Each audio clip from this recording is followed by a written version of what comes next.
Muntik na nga palang bumaha dito mga mima sa aming bahay. Diyos ko, umulan ng malakas mga mima. Kahirap talaga na maging mahirap. Ngayong araw nga mga mima dahil wala namang pasok yung tatay ko, nagpagawa ulit ako ng bahay. At dahil nga bumaha sa amin mga mima nung isang araw ay may nagpabubong na ako. Ito nga pala mga mima yung update dito sa bahay na pinapagawa ko. Pinabubungan ko nga pala ito mga mima agad-agad sa tatay ko dahil tag-ulan na nga.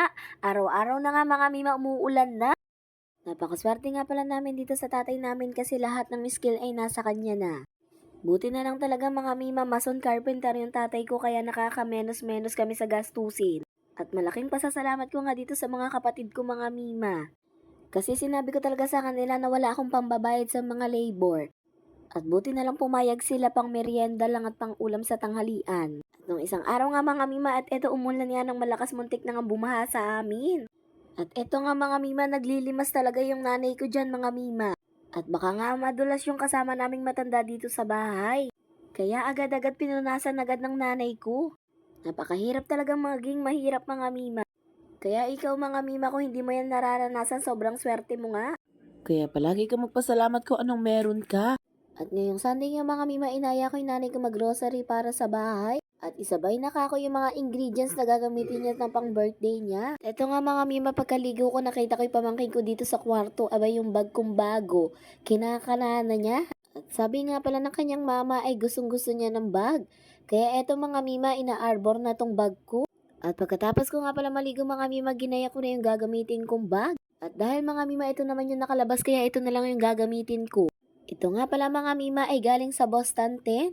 Ang cute na mga bag ng Boston 10 mga mima, kaya go for the checkout ka dito. At eto nga mga mima, inaya ko na lang si Kulabi na ipag-drive kami. Sinama ko nga pala dito yung mag-ina mga mima dahil sinabi ng aking kapatid manganganak na siya pero wala pa siyang bulak. At alcohol na gagamitin pang anak. Kaya sabi ko sumama siya at ibibili ko na nga siya. Ganito nga pala ako mga mima sa mga kapatid ko pag talaga may pera ko. At eto na nga mga mima, nakarating na nga pala kami sa pupuntahan namin. Dito nga pala kami sa RCS Baliwag mga mima mamimili.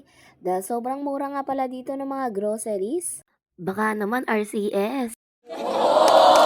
Sobrang thankful ko nga pala mga mima na at nakakapag-grocery na ako dito sa bahay.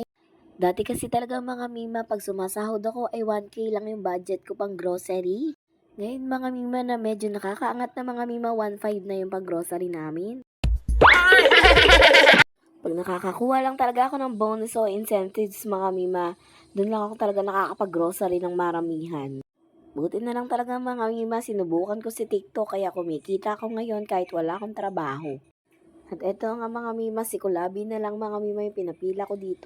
At pagkatapos nga namin para mag-grocery mga mima, at eto na pauwi na nga pala kami mga mima. Nakisuyo na nga lang pala ako sa bagger dito mga mima kasi sobrang bigat nga pala neto. Gusto ko kasi talaga mga mima kapag nag-grocery ay nakakahon, ayoko ng naka-plastic. O kaya mga mima, bibili ako ng eco bag kapag nag-grocery ako. Ito habang pauwi nga pala kami mga mima, sobrang traffic sa Baliwag.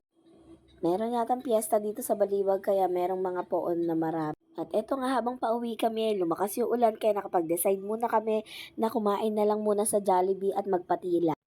At eto nga pala mga mima, yung pamangkin ko mahirap nga palang kasama sa kainan. Sobrang likot mga mima. Kaya yung lola niya hindi makakain ng maayos. At eto nga mga mima, sobrang lakas talaga ng ulan kaya nagpatila talaga kami dito. Ayun lang, salamat!